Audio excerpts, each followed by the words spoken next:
है ना। इसके बाद देखिए आप नेक्स्ट सिमेट्री इसमें आती है एक्सिस ऑफ सिमेट्री। ठीक है, नेक्स्ट सिमेट्री कौन सी है? Axis of symmetry. देखिए इसको शॉर्टकट में AOS भी बोल देते हैं। ठीक है, सेंटर ऑफ सिमेट्री को हम लोग बोलते हैं COS, प्लेन ऑफ सिमेट्री को POS, और एक्सिस ऑफ सिमेट्री को हम लोग बोल देते हैं AOS। तो ये क्या होता है, मतलब ये कौन सी सिमेट्री होती है?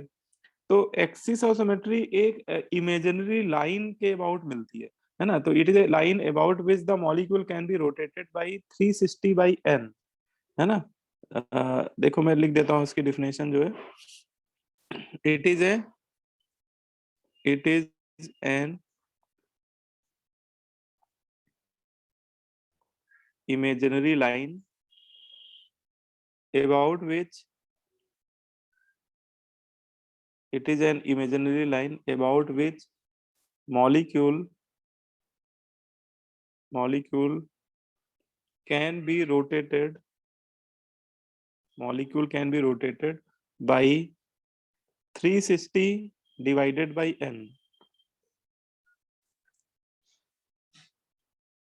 ठीक है, अगर किसी मॉलिक्यूल को इतने एंगल से रोटेट किया जाए किसी एक्सिस लाइन के अबाउट 360 डिवाइडेड बाई n से, and thereby produce a original molecule, है ना, and thereby produce a original molecule. ठीक है, इस तरह से रोटेट कराया जाए कि आपको वही मॉलिक्यूल ओरिजिनल मॉलिक्यूल का अपीयरेंस दिखने लगे, जैसा मॉलिक्यूल वो पहले था सेम वैसा ही वो आपको दिखाई देने लगे। तो उस लाइन के अबाउट उसमें सिमेट्री प्रेजेंट होगी। ठीक है, अच्छा इसमें कितने थीटा से घुमाना है? Theta equal to 360 divided by n। ठीक है, अच्छा तो यहाँ से n का वैल्यू क्या आ जाएगा? तो ये हो जाएगा 360 डिवाइडेड बाई थीटा। ठीक है, बोलो भाई। अब इसको हम लोग रिप्रेजेंट कैसे करते हैं? तो ये जनरली इसको लिख लीजिएगा, it is represented by CN। इसको जो सिंबल दिया गया है सेंटर ऑफ सिमेट्री को, उसको CN से रिप्रेजेंट करते हैं। और यहाँ पे n का वैल्यू, यहाँ से ये जो n का वैल्यू मैंने लिखा है ना, n equal to 360 divided by theta, यहाँ से हम लोग n का वैल्यू कैलकुलेट कर लेते हैं। ठीक है ना। देखिए एन क्या है सर, मतलब? n यहाँ पे एक नंबर है, ये इट में भी 1 2 3 4 5, तो क्योंकि क्या किसी, बताएगा सर वो? हाँ क्या बताएगा वही तो बता रहे हो अच्छा सर, कि सॉरी देखिए। सर। ठीक है कि n का वैल्यू यहाँ पे क्या हो सकता है? n का वैल्यू देखो 1 हो सकता है, 2 हो सकता है, 3 हो सकता है, 4 6, है ना, ऐसो ऑन। ये सारी वैल्यूज n की यहाँ पर हो सकती हैं। अब उसको कैसे हम लोग बोल रहे हैं कि n की वैल्यू कैसे समझे कि भाई क्या है n? तो ऐसे समझिए, किसी मॉलिक्यूल को आप अगर 360 डिग्री से रोटेट करा दीजिए, है ना, किसी एक्सिस के अबाउट, तो देखो 360 डिग्री तो एक ऐसा एंगल होता है कि इसके अबाउट तो आप किसी मॉलिक्यूल को इस पर्टिकुलर,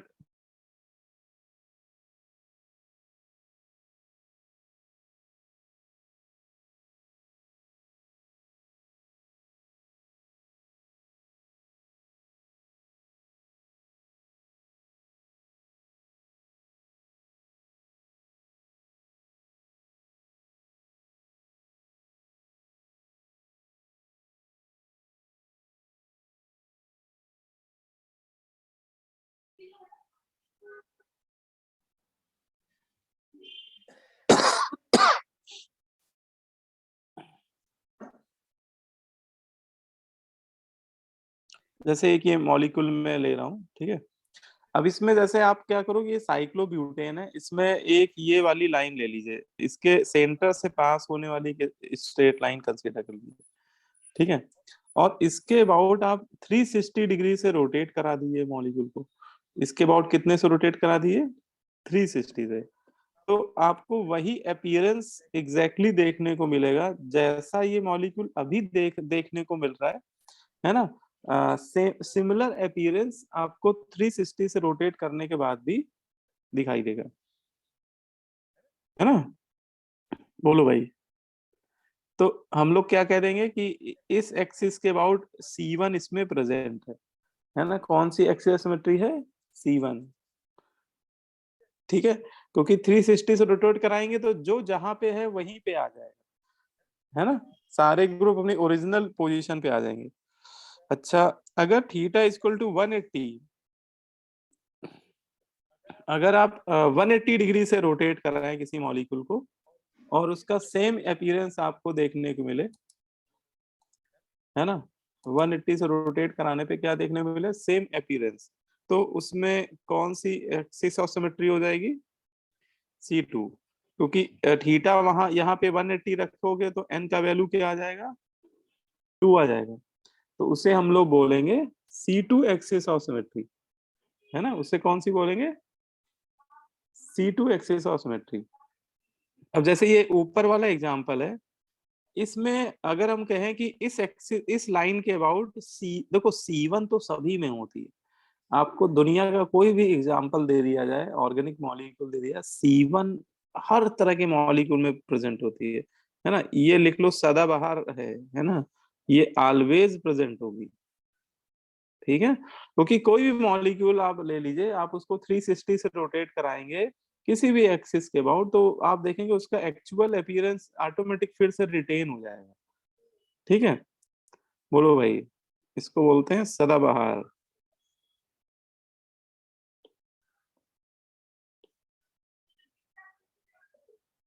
ठीक है, बोलो भाई। अब इसमें अगर मैं बोलूं कि इस एक्सिस के अबाउट, ये जो ओरिजिनल एक्सिस है इसके अबाउट C2 भी प्रेजेंट है। C2 मतलब समझ रहे हैं कि अगर आप 180 से रोटेट करा दें इस मॉलिक्यूल को, तो आपको क्या देखने मिलेगा कि ये वाला कार्बन उठ के यहाँ पे आ जाएगा और ये वाला कार्बन यहाँ पे आ जाएगा। आ जाएगा, ये वाला मिथिल यहाँ पे आ जाएगा और ये वाला मिथिल इसकी जगह ले लेगा।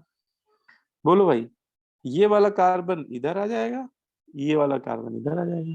तो जैसा ये मॉलिक्यूल अभी देखने को मिल रहा है, सेम वैसा ही जब इसको 180 से रोटेट करा देंगे तो इसमें, बोलो भाई, C2 इसमें प्रेजेंट होगी कि नहीं होगी? मतलब एच और ये मुझे बताइए सर, C2 वाला सर एक बार। C2 का मतलब क्या है कि देखो, आपको इस एक्सिस के अबाउट, ये जो एक्सिस मैंने बनाई है इसके अबाउट आपको 180 से रोटेट कराना है मॉलिक्यूल को। ठीक अच्छा। है, और 180 से रोटेट कराने पे होगा क्या कि देखो ये मेथिल घूम के यहाँ पे आ जाएगा, इस मेथिल की जगह ले लेगा और ये वाला मेथिल घूम के यहाँ पे आ जाएगा। अच्छा, ये आ सही। जाएगा, है ना? तो अगर आप ध्यान से देखेंगे कि ये जो कार्बन है ये एक दूसरे के रिस्पेक्ट में क्या करेंगे? अपनी पोजीशन को इंटरचेंज कर देंगे। ठीक है, इसका मतलब यहाँ पे C2 प्रेजेंट हो जाएगी। ठीक है, अच्छा अगर आप थीटा 120 ले लीजिए, अच्छा 120 से किसी मॉलिक्यूल को आप रोटेट करिए किसी एक्सिस के अबाउट और सेम अपीयरेंस देखने को मिले, तो वहां पे आपकी C3 एक्सिस ऑफ सिमेट्री भी प्रेजेंट होगी। जैसे एक इनऑर्गेनिक मॉलिक्यूल में ले लेता हूँ, है ना, क्योंकि ये आप लोग सभी लोग जानते हो, जैसे बोरॉन ट्राई क्लोराइड ले लिया मैंने, BCl3। ठीक है, इसमें ये सारे बॉन्ड एंगल कितने होते हैं? 20। 120 होते हैं, 120। क्योंकि हाँ ठीक है, बिल्कुल सही, 120 बॉन्ड एंगल होते हैं क्योंकि ये प्लेनर ट्राइगोनल शेप होता है। अब इसमें आप एक्सिस एज्यूम करिए कि ये वाली एक्सिस आप एज्यूम करिए, है ना? ये आप समझ रहे हैं कौन सी एक्सिस की बात कर रहा हूँ मैं? जो ये जो BCl3 का प्लेन है, ये जो BCl3 का प्लेन है, इसके परपेंडिकुलर प्लेन, परपेंडिकुलर जो एक्सिस होगी जो बोरॉन से पास हो रही होगी, है ना, हम लोग वो उस एक्सिस की बात कर रहे हैं। और इसके अबाउट आप 120 से जरा रोटेट करा के देखिए, इसके अबाउट कितने से रोटेट कराना है? 120 से। तो आप क्या देखेंगे कि ये वाला क्लोरीन जो है वो इस क्लोरीन की जगह ले लेगा, ये वाला क्लोरीन मूव करके यहाँ पे आ जाएगा और ये वाला क्लोरीन घूम के यहाँ पे आ जाएगा। तो इस मॉलिक्यूल में इस एक्सिस के about C3 axis of symmetry present हो जाएगी। कौन सी एक्सिस में रिप्रेजेंट हो जाएगी? C3।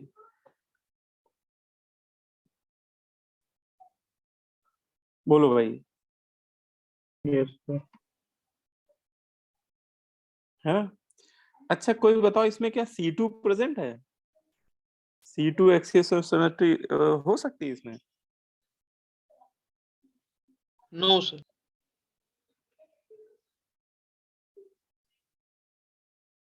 नहीं, ध्यान से देखना होगा, C2 भी प्रेजेंट है इसमें। C2 देखो कैसे प्रेजेंट है। C2 ये जैसे एक बोरॉन और एक क्लोरीन को ज्वाइन करने वाली एक एक्सिस कंसीडर कर लीजिए, है ना। एक बोरॉन और तीनों में से कोई एक भी क्लोरीन को ज्वाइन करने वाली एक एक्सिस ले लीजिए और इसके अबाउट 180 से घुमा दीजिए। इसके अबाउट पूरा मॉलिक्यूल कितने एंगल से रोटेट करा देना है?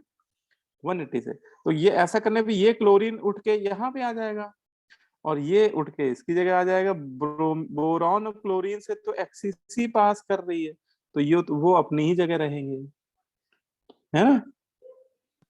सर फिर से ऐसे C2 जैसे सर।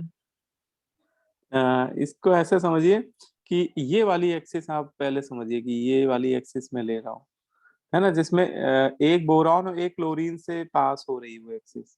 मतलब बोरॉन क्लोरीन का जो सिंगल बॉन्ड है ना वहीं से पास हो रही है और इसके अबाउट 180 से रोटेट करा दीजिए आप मॉलिक्यूल को। ठीक है, तो ये क्लोरीन ये उठ के इधर आ जाएगा और ये इसकी जगह ले लेगा, है ना। Yes sir. आप ऐसा करिए जैसे 3 पेन पकड़िए और किसी एक पेन के अबाउट पूरे मॉलिक्यूल को 180 से रोटेट करा दिए। मतलब एक पेन को एक्सिस ही मान लेना और उसके अबाउट पूरा मॉलिक्यूल कितने से रोटेट करा देना। देखो मैं कैमरा ऑन करता हूँ, वहां दिखाता हूँ आप लोगों को।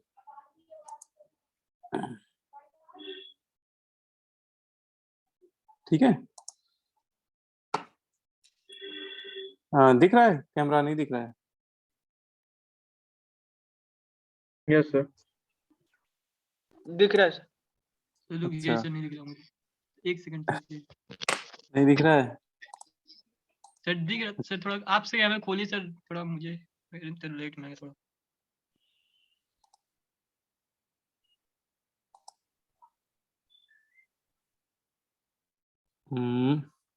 अच्छा इस आईडी को मैं बना देता हूँ होस्ट तो ज्यादा सही रहेगा, सबको दिखेगा फिर।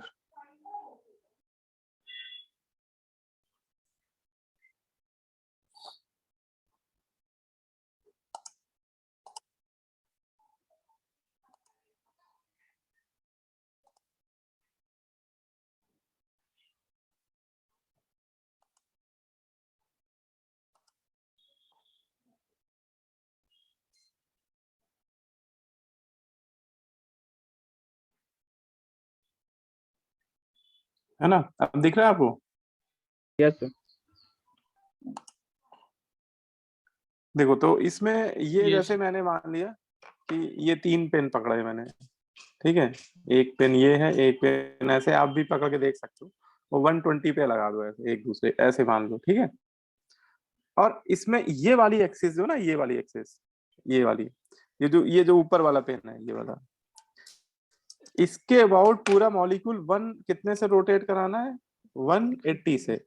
तो इसके अबाउट पूरा मॉलिक्यूल अगर 180 से रोटेट कराओगे तो ये ऐसे घूम के ऐसे आ जाएगा, ठीक है।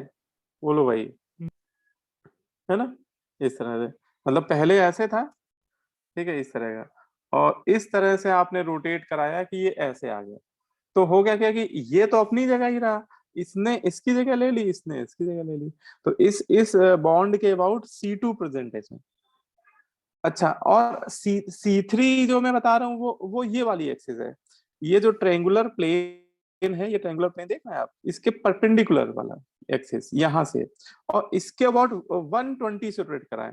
120 से रोटेट कराएंगे तो ये ऐसे घूम के ये आ गया, है ना। तो ये वाला पेन इसकी जगह आ गया, ये वाला इसकी जगह है, इस वाला इसकी जगह, है ना।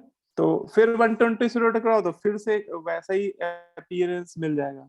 अच्छा, यहाँ पे भी वो तीनों पेन अलग अलग है, लेकिन वहां पे वो तीनों एटम सेम है, ठीक है। इसलिए 120 से रोटेट कराने पे आपको सेम अपीयरेंस देखने को मिल जाएगा। ठीक है, यस बोलो भाई। Yes sir. ये भाई चैटिंग कौन कर रहा है भाई? चैटिंग क्यों कर रहे हो भाई क्लास में? अरे सर गलती से लग रहा सर। ऐसे काम मत करो भाई, गलती से भी मत करो ऐसे काम। चलो अच्छा ठीक है। ये यार स्क्रीन शेयरिंग चला गया क्या? यस सर, चला गया।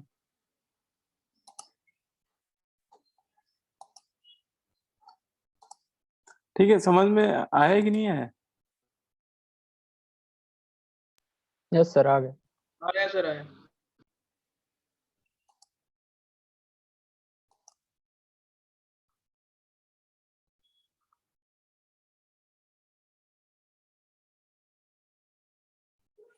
कल से तो भाई कोचिंग के लिए तैयार हो जाओ भाई, यस सर। ऑफलाइन के लिए।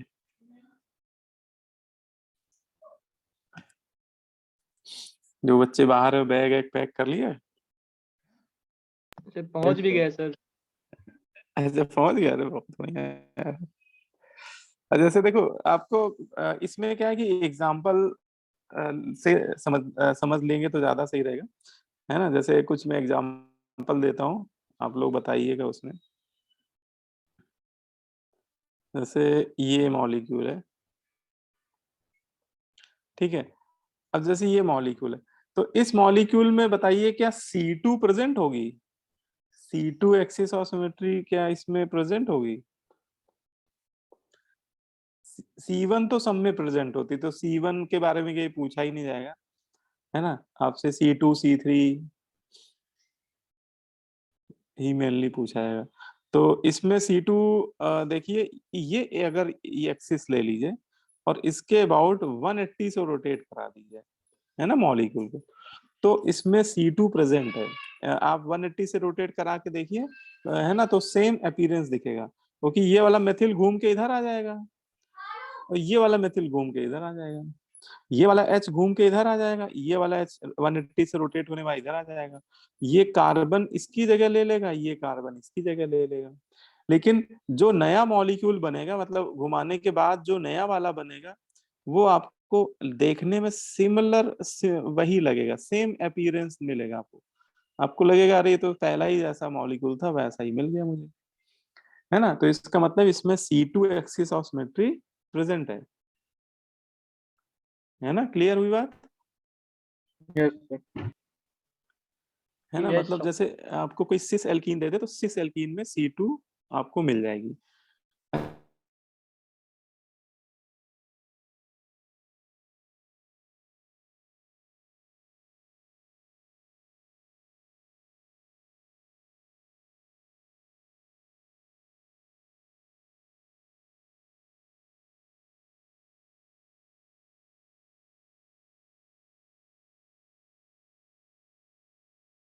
है ना।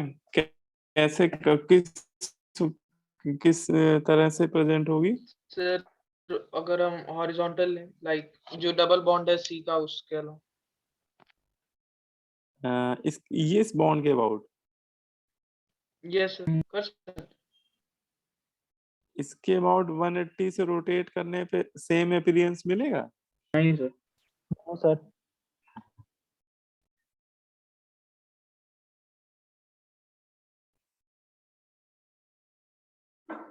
देखिए सर इसके किस अबाउट 180 एंगल से क्लॉकवाइज करें अगर हम 180 डिग्री? सर लाइक जो बना है स्ट्रक्चर, उससे क्लॉकवाइज घुमाए 180 डिग्री। मतलब आपका कहना है एक्सिस यही ले लेकिन क्लॉकवाइज घुमा दे ऐसे? सर ये एंटी, हाँ सर ऐसे भी कर सकते। तो कहाँ मिल रहा है देखो, अगर 180 घुमाएंगे तो ये H मेथिल की जगह आएगा, मेथिल H की जगह आएगा, तो आपको सेम अपीयरेंस नहीं मिलेगा। देखो आप बना के देख लो कि अगर 180 से आप इस हॉरिजॉन्टल बॉन्ड के अबाउट रोटेट कराएंगे तो देखिए क्या क्या ये मॉलिक्यूल और ये मॉलिक्यूल का अपीयरेंस सेम है? दोनों का अपीयरेंस देखना है, जैसा ये दिख रहा है क्या एग्जैक्टली वैसा दूसरा दिख रहा है? नो सर, ऐसे नहीं है। एक सेकंड। है ना, ये मेथिल ऊपर आ जाएगा, तो अपीयरेंस सेम नहीं है, इसलिए इसमें हॉरिजॉन्टल एक्सिस के अबाउट C2 प्रेजेंट नहीं है। सर अगर कोई एक्सिस इनवर्ड आउटवर्ड हो तो, लाइक वहां से अगर हम 180 डिग्री घुमाएं, हाँ, वो एक्सिस इनवर्ट आउटवर्ड हो सकती है। सर तो वहां से वो कह रहा था सर 180 डिग्री अगर वैसे घुमाएं वो एक्सिस गलत ली है। हाँ, वही हम वो पूछना चाह रहे हैं। एक्चुअली C2 इसमें प्रेजेंट है, ऐसा नहीं कि C2 नहीं प्रेजेंट है, लेकिन वो एक्सिस ये वाली नहीं है ना। वो एक्सिस कौन सी होगी? Diagonal axis. या फिर इसको ऐसे समझो, अब ये कॉपी में बना पाना ये थोड़ा मुश्किल हो रहा है मुझे। ये जैसे आप मान लो कि XY प्लेन है, ये पूरा मान लो कि परपेंडिकुलर टू द पेपर होगा वो। हाँ, ये जो मॉलिक्यूल मान लेते हैं, चलो XY प्लेन पे लाई कर रहे हैं, तो इसके परपेंडिकुलर एक एक्सिस निकल रही होगी जो Z एक्सिस के लॉन्ग होगी, है ना। अगर ये XY प्लेन माने, ये पूरा XY प्लेन, तो इसके परपेंडिकुलर Z एक्सिस के लॉन्ग जो एक्सिस है उसके अबाउट 180 से रोटेट करा दीजिए, है ना। तो फिर ये मेथिल इधर आ जाएगा, ये H इधर आ जाएगा, फिर आपको मिल जाएगी। मतलब इसमें C2 प्रेजेंट है, लेकिन ये एक्सिस ये वाली है। बेंजीन, जो ये बहुत पॉपुलर एग्जांपल है, आपसे पूछा जाए कि बेंजीन में किस टाइप की एक्सिस ऑफ सिमेट्री प्रेजेंट है?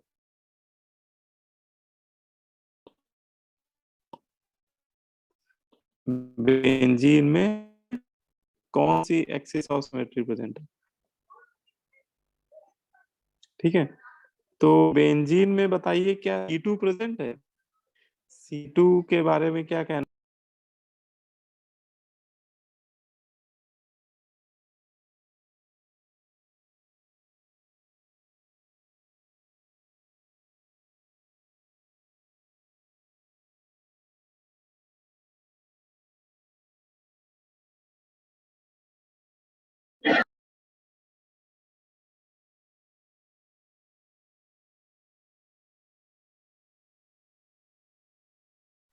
Yes sir, present.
है ना। तो मैं ये बता रहा था, ये बेंजीन की बात कर रहा था कि जैसे आपको Yes. एग्जांपल बेंजीन का दे दिया जाए और पूछा जाए कि बेंजीन में क्या C2 axis of symmetry present है यस सर।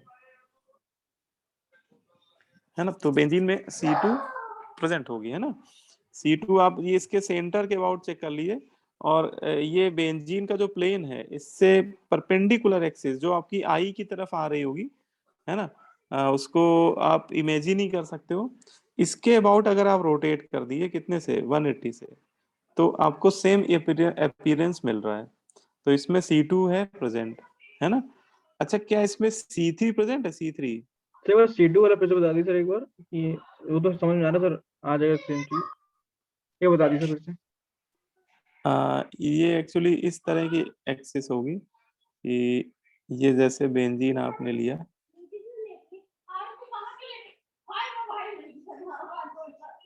है ना। इसको थोड़ा 3D में समझना होगा आपको। ये ऐसे समझ लीजिए, ये इतना पार्ट बाहर आ रहा है बेंजीन रिंग का कॉपी के प्लेन से, और इतना पार्ट अंदर जा रहा है।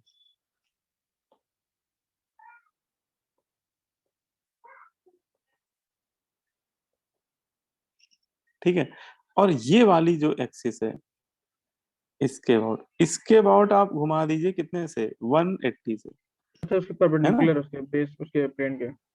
हाँ, यस सर, तो समझ गया। आप देखेंगे कि है ना, एग्जैक्टली 180 से घुमाने पे सेम अपीयरेंस मिलेगा। अच्छा, 180 से भी घुमाने में सेम अपीयरेंस मिलेगा। अगर आप 120 से भी घुमाएंगे ना, तो भी सेम अपीयरेंस होगा। देखो, 120 घुमाने में क्या होगा, ये वाला कार्बन उठ के यहाँ पे पहुंच जाएगा, और ये वाला कार्बन उठ के यहाँ पहुंच जाएगा, और ये वाला कार्बन उठ के यहाँ पहुंच जाएगा। ठीक है। ये वाला डबल बॉन्ड इसकी जगह ले लेगा, ये डबल बॉन्ड इसकी जगह ले लेगा, ये वाला डबल बॉन्ड इसकी जगह ले लेगा। मतलब इसी सेम एक्सिस के अबाउट C2 भी है, और इसी सेम एक्सिस के अबाउट C3 भी है। बोलो भाई, है ना। सर और 180 डिग्री से घुमाएंगे तो इसका दूसरा रिजोनेटिंग स्ट्रक्चर मिल जाएगा। देखो, जब भी हम लोग बेंजीन या किसी ऐसे मॉलिक्यूल में देखेंगे जिसमें रेजोनेंस हो रहा है, तो उसमें फिर वो हाइब्रिड वाले स्ट्रक्चर के रिस्पेक्ट में कंसीडर करते हैं सारी बातें। मतलब वहां पे आप डबल बॉन्ड को ना दिखा के उसका आप पार्शियल डबल कैरेक्टर को कंसीडर करो, है ना। तो वो फिर आपको ज्यादा क्लियर रहेगा, क्योंकि जो हाइब्रिड स्ट्रक्चर होता है वही एक्चुअली एग्जिस्ट करता है। ठीक है, तो उसी को आप कंसीडर करो। तो इसमें C2 भी मिल जाएगी, है ना, और C3 भी मिल जाएगी, और इसमें एक और मिल जाएगी, C6 भी मिल जाएगी। बेंजीन में तीनों प्रेजेंट होती हैं। C6 मतलब समझ रहे हो कि अगर आप केवल 60 डिग्री से घुमा दो इसको, है ना, तो ये वाला कार्बन उठ के यहाँ पे आ जाएगा, ये वाला यहाँ, क्योंकि ये वाला बॉन्ड एंगल आप देखो तो 60 है ना। तो हर एक कार्बन अपनी नेक्स्ट पोजीशन पे आ जाएगा, मतलब नेक्स्ट कार्बन की पोजीशन पे आ जाएगा। 1 वाला 2 पे आ जाएगा, 2 वाला 3 पे आ जाएगा, 3 वाला 4 पे आ जाएगा, 4 वाला 5 पे, 5 वाला 6 पे, इस तरह से। तो मतलब बेंजीन में कभी पूछा जाए तो ये तीनों एक्सिस ऑफ सिमेट्री प्रेजेंट होती है। C2 भी प्रेजेंट होती है, C3 भी प्रेजेंट होती है, और C6 भी प्रेजेंट होती सर है। हाँ बोलो बेटा। सर एक अगर एक्सिस समझें C2 वाली, जो मतलब कोई भी दो बॉन्ड जो है अपोजिट साइड वाले उनके बीच से जा रही हो, वो भी मिलेगी ना C2 में? प्लेन के अबाउट ना, यस, प्लेन में ही सर, प्लेन में ही कोई ना। भी दो हाँ हाँ अपोजिट बॉन्ड में। हाँ हाँ हाँ, ये मतलब कि ये जैसे परपेंडिकुलर के अबाउट तो मिल ही रही है, और प्लेन के अबाउट भी C2 उसमें मिल रही, सही कह रहे हो। एक वो प्लेन के अबाउट भी मिल जाएगी। ठीक है, तो वो किसी भी एक्सिस के अबाउट मिले, बस एक किसी भी एक टाइप की भी मिल गई तो फिर हम लोग बोल देंगे कि हाँ उसमें C2 प्रेजेंट है। वो एक्सिस ये हो सकती है, या इसके अलावा और भी उस मॉलिक्यूल में किसी एक्सिस के अबाउट मिल जाए। अब जैसे ये है, अगर इसमें आपसे पूछा जाए कि मान लो ऑब्जेक्टिव क्वेश्चन दे दे कि which of the following axis of symmetry present in following molecule, इसमें किस टाइप की एक्सिस ऑफ सिमेट्री प्रेजेंट है? इसमें C2 प्रेजेंट है, C3 प्रेजेंट है, C4 की C6? C2। C3 प्रेजेंट है। सर C2 C3 दोनों प्रेजेंट है। C2 C3 दोनों प्रेजेंट, बहुत बढ़िया, करेक्ट, बिल्कुल सही आंसर दिया आपने। C3 इसमें वाला क्लियर नहीं हो पा रहा सर, ये बता दी सर, C3 ऊपर वाले में भी। C3 वाला देखो, क्या कैसे करना है कि ये जो बेंजीन रिंग है, ठीक है, इसको मान लो कि ये बेंजीन रिंग किसी XY प्लेन पे लाई कर रही है। Yes sir. तो आप इसके सेंटर के अबाउट Z एक्सिस के अलोंग एक लाइन ड्रॉ करो, मतलब बाहर की तरफ आएगा, या कॉपी में मैं ऐसे ही दिखा सकता ये हूँ, सब मान लो ये जेड समझ गया एक्सिस समझ गया ये सब। है ना। तो इस पॉइंट से बाहर की तरफ जो एक्सिस निकल रही है आपकी आई की तरफ जो आ रही, उसके अबाउट आप 120 से घुमा दो जरा, इसके अबाउट, उसको मैं पॉइंट ही दिखा पाऊंगा केवल केवल 120 से घुमा दो। तो 120 से रोटेट करने में क्या होगा कि ये क्लोरीन उठ के यहाँ पे आ जाएगा, आर्थो वाला मेटा वाले क्लोरीन की जगह ले लेगा, मेटा वाले ये दूसरे मेटा वाले की जगह ले लेगा, और ये इसकी जगह ले लेगा। ये सब बेंजीन हम कह रहे थे सर, वो चीज हम इसमें तो ठीक है सर, बेंजीन में कह रहे थे हम। है ना, ये 120 से रोटेट कराया। हाँ बेंजीन में कह रहे हो, तो बेंजीन में भी यही एक्सिस है, ये जो जेड एक्सिस ही एक्चुअली, ये जो एक्सिस मैं दिखाना चाह रहा हूँ ये एक्चुअली जेड एक्सिस ही है। जेड एक्सिस के अबाउट ही आप एक बार आप ऐसा करो 180 से घुमा दो, तो ये वाला कार्बन सीधे यहाँ पे आ जाएगा यस घूम सर के, यस सर। है ना। मतलब हर कार्बन अपने सामने वाले कार्बन की जगह ले लेगा, है ना। ये वाला इसकी जगह ले लेगा, ये वाला इसकी जगह ले लेगा, ये वाला इसकी जगह ले लेगा, ये घूम के इधर आ जाएगा, तो आपको वो बेंजीन ही दिख जाएगा, मतलब दिखने लगेगा, फिर से वही स्ट्रक्चर रिपीट कर जाएगा। सर 120 पूछ रहे थे इसमें बेंजीन में, 180 नहीं पूछ रहे थे। 120 में इसी जेड एक्सिस के अबाउट आप 120 से घुमा दो, यस सर। तो देखो बेंजीन में ये वाला बॉन्ड एंगल 120 होता है, 120 से घुमाएंगे तो ये वाला कार्बन 1 वाला कार्बन 3 वाले कार्बन की जगह आ जाएगा, और अच्छा सर 3 वाला ठीक है समझ गया। 5 वाले की जगह, है ना। 2 वाला 4 की जगह आ जाएगा, 4 वाला 6 वाले कार्बन जगह आ जाएगा, तो वही सेम मॉलिक्यूल आपको देखने को मिलेगा। ठीक है, Yes, क्लियर sir. हो गई बात। तो इसमें C3 प्रेजेंट है, और C2 इसमें ऐसे प्रेजेंट है, आप ये वाला बॉन्ड ले लो, है ना, और इसके अबाउट 180 से घुमा दो। ठीक है, तो ये वाला क्लोरीन तो प्लेन पे ही रहेगा, ये कार्बन भी और ये वाला कार्बन भी, लेकिन ये वाला क्लोरीन इधर आ जाएगा, ये घूम के इधर आ जाएगा, समझ गया। तो इसमें C2 भी प्रेजेंट हो थी और C3 भी, दोनों प्रेजेंट थे। ठीक है, तो इसमें बस यही है कि आपको मॉलिक्यूल जो भी दिया जाएगा उसमें ये पूछा जा सकता है कि बताओ ऑब्जेक्टिव में कि कौन सी एक्सिस ऑफ सिमेट्री प्रेजेंट है। लेकिन ये भी ध्यान रखना कि कायरलिटी के लिए, मतलब कोई मॉलिक्यूल ऑप्टिकली एक्टिव है कि इनएक्टिव है, उसको कभी भी एक्सिस ऑफ सिमेट्री के बिहाफ पे मत बोलिएगा, क्योंकि कायरलिटी के लिए या ऑप्टिकल एक्टिविटी के लिए पीओएस और सीओएस ये मेन 2 सिमेट्री होती है, इनका एब्सेंट होना क्या होता है, जरूरी होता है। ठीक है ना। एक्सिस ऑफ सिमेट्री को चेक करने की कोई जरूरत ही नहीं होती है। ठीक है, बस वो पढ़ा दी जाती है कि यहाँ पता होना चाहिए बच्चों को कि भाई ये भी होता है। अब इसमें कुछ टर्म हम लोग पढ़ने आ रहे हैं, जैसे इनाइंशियोमर्स क्या होते हैं, इनाइंशियोमर्स इनाइंशियोमर्स क्या होते हैं, या डाइस्टीरियोमर्स क्या होते हैं, या रेशमिक मिक्सचर क्या होते हैं, या मीजोफॉर्म क्या होती है ना, ये हम लोग को पता होना चाहिए। तो इनाइंशियोमर्स के बारे में बोला जाता है कि इनाइंशियोमर्स क्या होते हैं।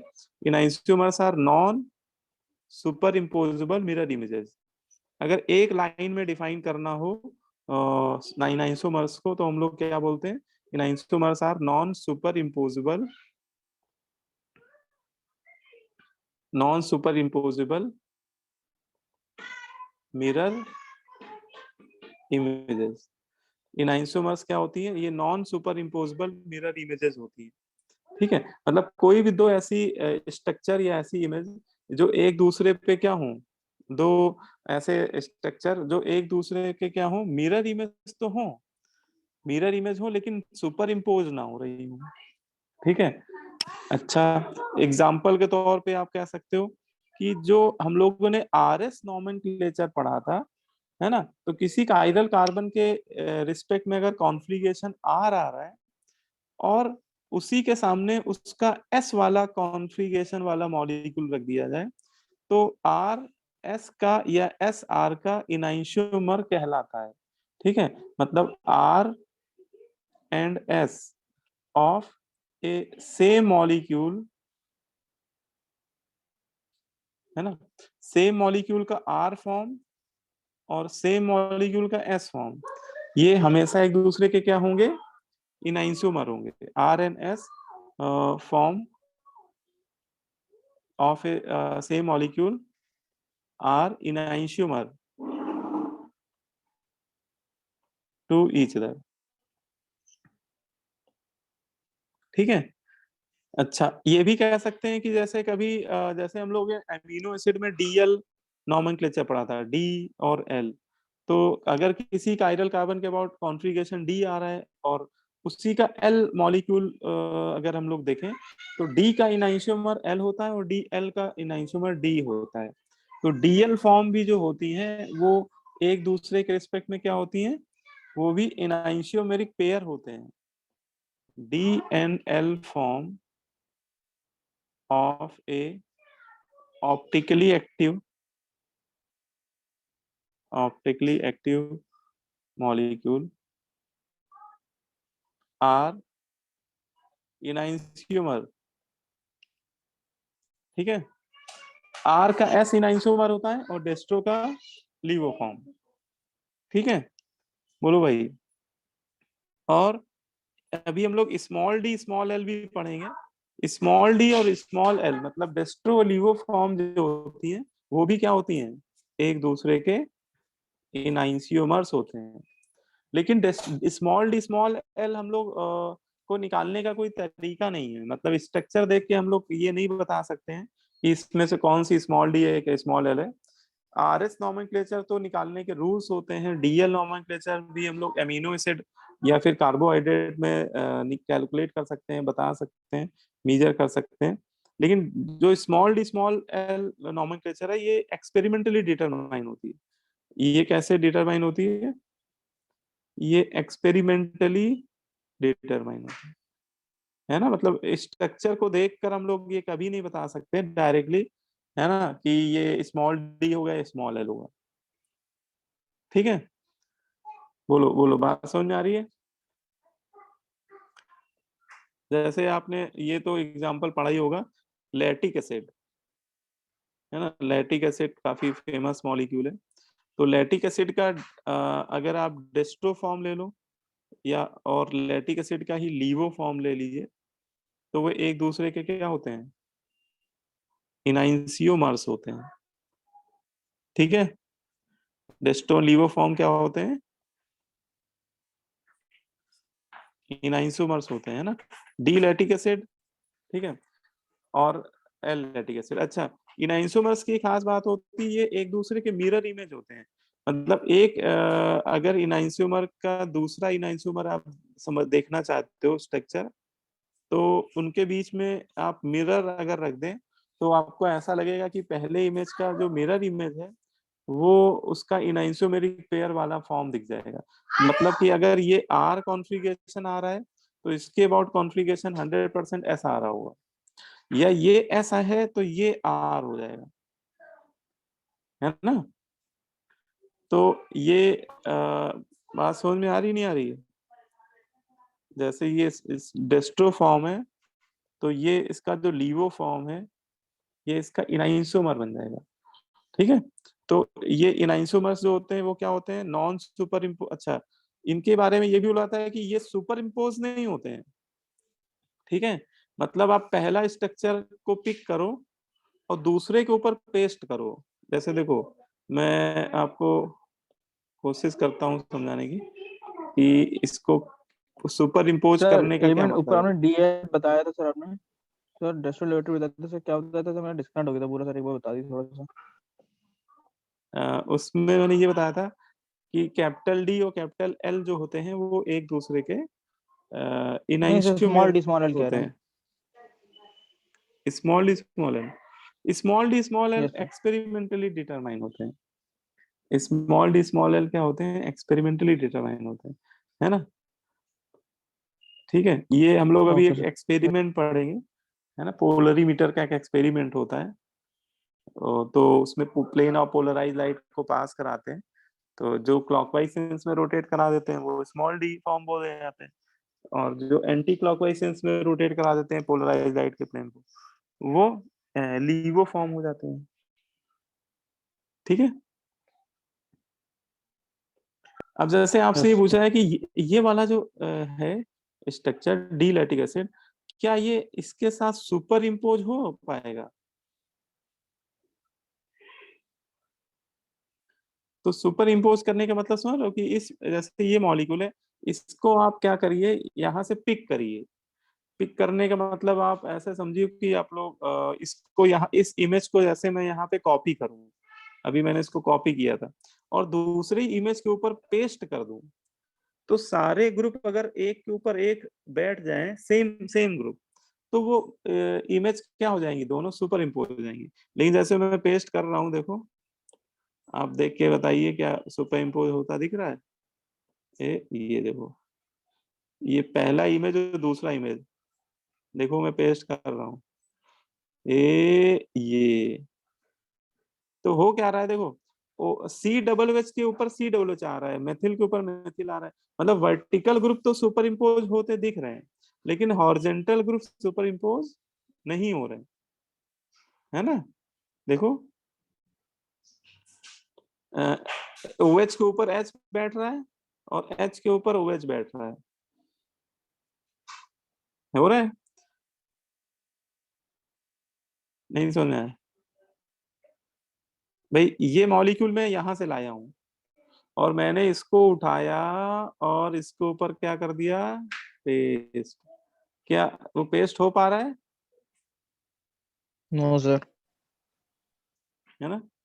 देखो ये मॉलिक्यूल यहाँ पे बैठा हुआ था, मैंने डी फॉर्म को पकड़ा और एल फॉर्म के ऊपर एज इट इज पेस्ट करने जा रहा हूँ, लेकिन आइडेंटिकल ग्रुप पेस्ट नहीं हो रहे हैं, वर्टिकल वाले तो पेस्ट हो रहे हैं, सी डबल एच के ऊपर सी डबल एच आ रहा है, मेथिल के ऊपर मेथिल आ रहा है, लेकिन हॉरिजॉन्टल में देखो लेफ्ट साइड एच ओ है ना, ओ एच के ऊपर एच बैठ रहा है, तो सेम ग्रुप नहीं है ना दोनों, और इधर एच के ऊपर ओ एच बैठ रहा है, तो ये हॉरिजॉन्टल पोजीशन पे जो ग्रुप है, ये ग्रुप सुपर इम्पोज नहीं हो रहे हैं ना, ये ओ एच के ऊपर एच बैठ रहा है, ओ एच के ऊपर एच, एच के ऊपर ओ एच, इसलिए बोलते हैं कि डेस्ट्रो फॉर्म या लीवो फॉर्म जो होती है, या फिर आर या एस फॉर्म जो होती हैं वो, या डी या L form, capital D capital L form, ये फॉर्म एक दूसरे के मिरर इमेज होते हैं लेकिन सुपर इम्पोज नहीं होते हैं, है ना? अच्छा ये एक नॉर्मल सी बात भी है कि मिरर इमेज, अगर मिरर इमेज जो होती है वो कभी भी सुपर इम्पोज होती भी नहीं है, एक मिरर इमेज दूसरी अपनी मिरर इमेज के ऊपर डायरेक्टली सुपर इम्पोज नहीं होगी, ठीक है? क्योंकि मिरर की क्वालिटी होती है, वो लेफ्ट को राइट कर देता है, राइट को लेफ्ट कर देता है ना? जैसे ये मिरर आप लोग मिरर तो देखते ही होंगे सुबह शाम, तो अगर आप मिरर के सामने खड़े हो जाओ, ठीक है ना? जैसे मान लो घनश्याम है ये, तो आपके मिरर के सामने खड़े हो गए तो आपका जो चेहरा होगा, है ना, फेस जो होगा वो तो ऊपर ही रहेगा, बाकी आपके जो लेग्स हैं, पैर है, वो नीचे रहेंगे, ठीक है? मतलब वर्टिकल पोजीशन पे जो ग्रुप है वो वैसे ही रहेंगे, लेकिन आपका जो लेफ्ट हैंड है वो राइट साइड दिखने लगेगा और राइट हैंड किधर दिखने लगेगा, लेफ्ट हैंड साइड दिखने लगेगा, है ना? क्यों भाई घनश्याम? Yes sir. ऐसा ही होता है ना? तो मिरर की क्वालिटी होती है, मिरर लेफ्ट को राइट करता है, राइट को लेफ्ट करता है ना? इसलिए मिरर इमेज सुपर इम्पोज नहीं होती। अब देखो कुछ मैं आपको फिजिकल प्रॉपर्टीज भी बता देता हूँ, some physical properties of enantiomer। enantiomer की कुछ क्या होती हैं, फिजिकल प्रॉपर्टीज होती है ना? कौन सी फिजिकल प्रॉपर्टीज होती है? देखिए enantiomer जो होते हैं इनका बोला जाता है कि जो बेसिक फिजिकल प्रॉपर्टीज है, जैसे बॉइलिंग पॉइंट हो गया, मेल्टिंग पॉइंट हो गया, सॉल्युबिलिटी, रिफ्रैक्टिव इंडेक्स, डेंसिटी, ये बोलते हैं कि सेम होती है, ठीक है? इनआइंसियोमर्स की जो बेसिक फिजिकल प्रॉपर्टी होती है वो क्या होती है, same. Enantiomers have same physical property, have same physical property, like कौन कौन सी? जैसे हो गया बॉइलिंग पॉइंट, इन आइसोमर्स का बॉइलिंग पॉइंट सेम होता है, मेल्टिंग पॉइंट, ठीक है, सॉल्युबिलिटी, रिफ्रैक्टिव इंडेक्स, ये सब चीजें क्या होती हैं, सेम होती हैं। डेंसिटी ठीक है,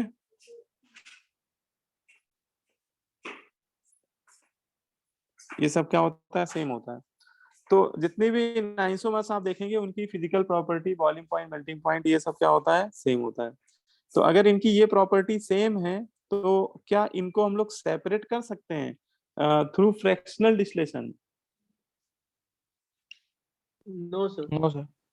है ना, तो बोलते हैं कि इनकी देखो फ्रैक्शनल डिस्टिलेशन से वही मिक्सचर के कंपोनेंट सेपरेट होते हैं जिनका बॉइलिंग पॉइंट डिफरेंट डिफरेंट होना चाहिए, है ना, और इनका तो बॉइलिंग पॉइंट सेम होता है।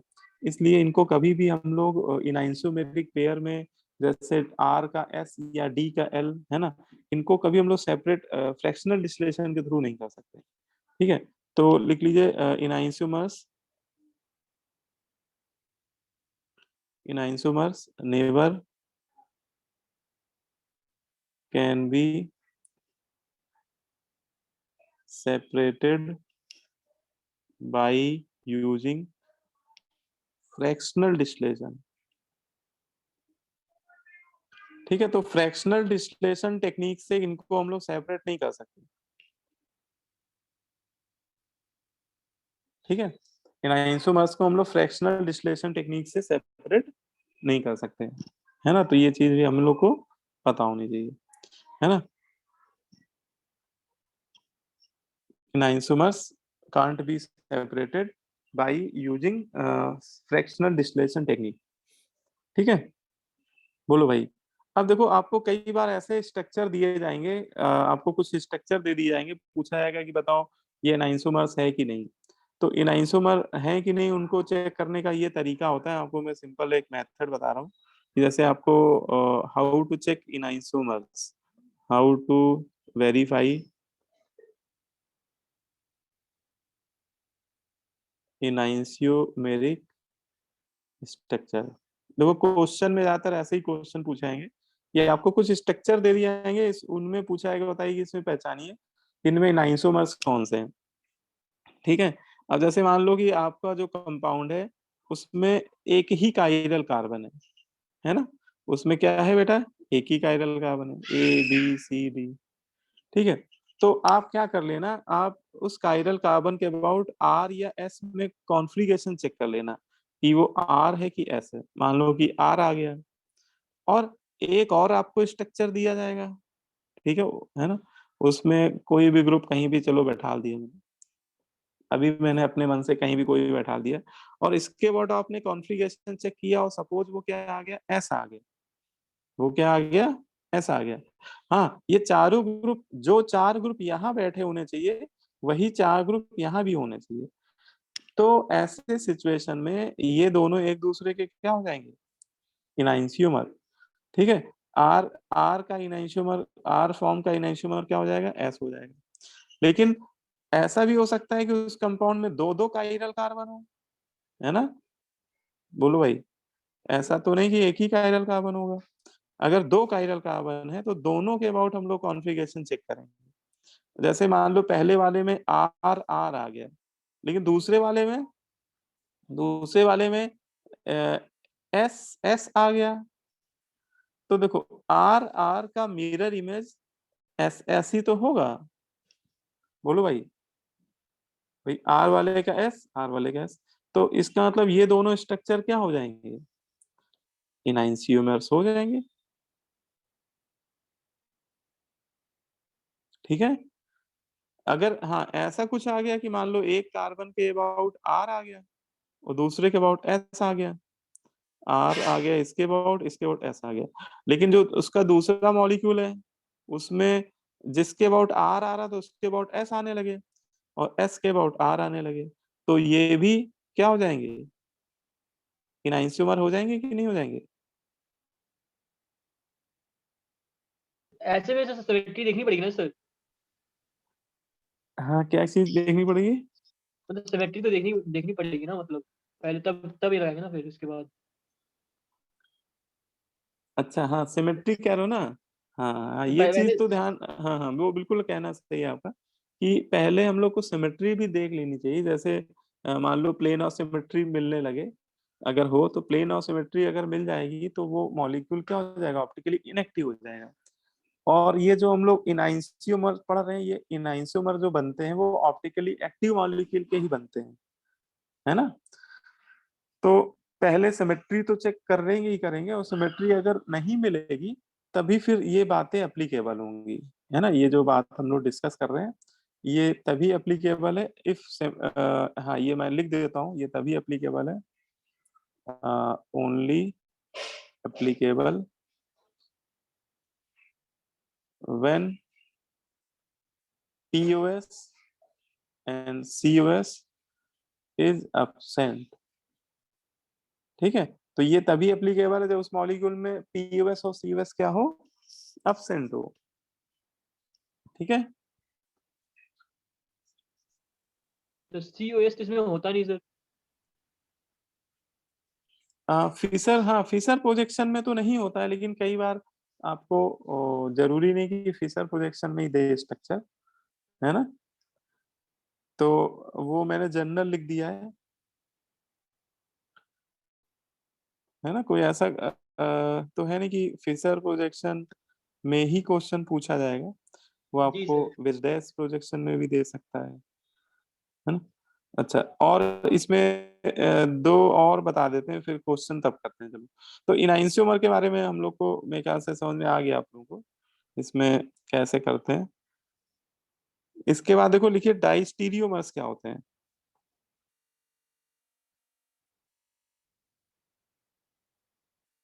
डाइस्टीरियोमर्स, डाइस्टीरियोमर्स को अगर वन लाइन में डिफाइन किया जाए तो डाइस्टीरियोमर होते हैं non superimposable, non mirror images.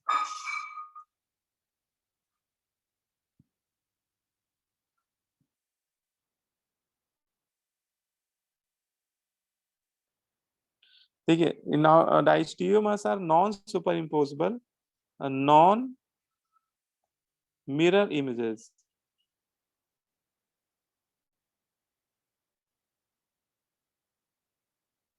are called डाइस्टीरियोमर्स।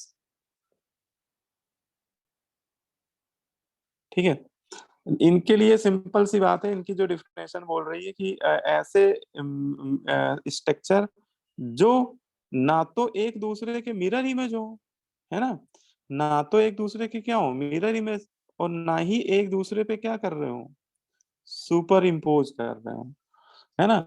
तो ऐसे दो स्ट्रक्चर जो ना तो एक दूसरे पे क्या हो मिरर इमेज, और ना ही क्या हो सुपर इम्पोजेबल, तो ऐसे स्ट्रक्चर्स को क्या बोल देते हैं, डाइस्टीरियोमर्स। फिर इसमें सेकंड पॉइंट यही बोलते हैं कि डाइस्टीरियोमर्स का ऑप्टिकली एक्टिव होना कंपलसरी नहीं होता है, मतलब कोई ऑप्टिकली एक्टिव मॉलिक्यूल ही डाइस्टीरियोमर होगा ये नहीं कह सकते, लेकिन इनआइंसियोमर के लिए ऑप्टिकल एक्टिविटी मस्ट होती थी, है ना। मतलब इनआइंसियोमर्स वही होते हैं, हो सकते हैं जो क्या होने चाहिए, ऑप्टिकली एक्टिव होना चाहिए।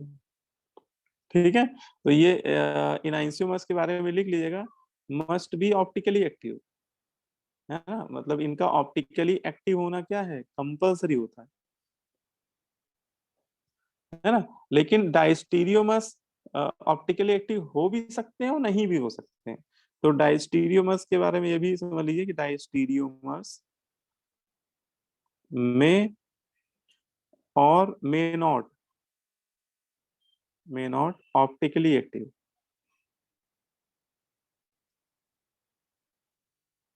ठीक है, मतलब डायस्टीरियोमर्स ऑप्टिकली एक्टिव हो भी सकते हैं और नहीं भी हो सकते हैं।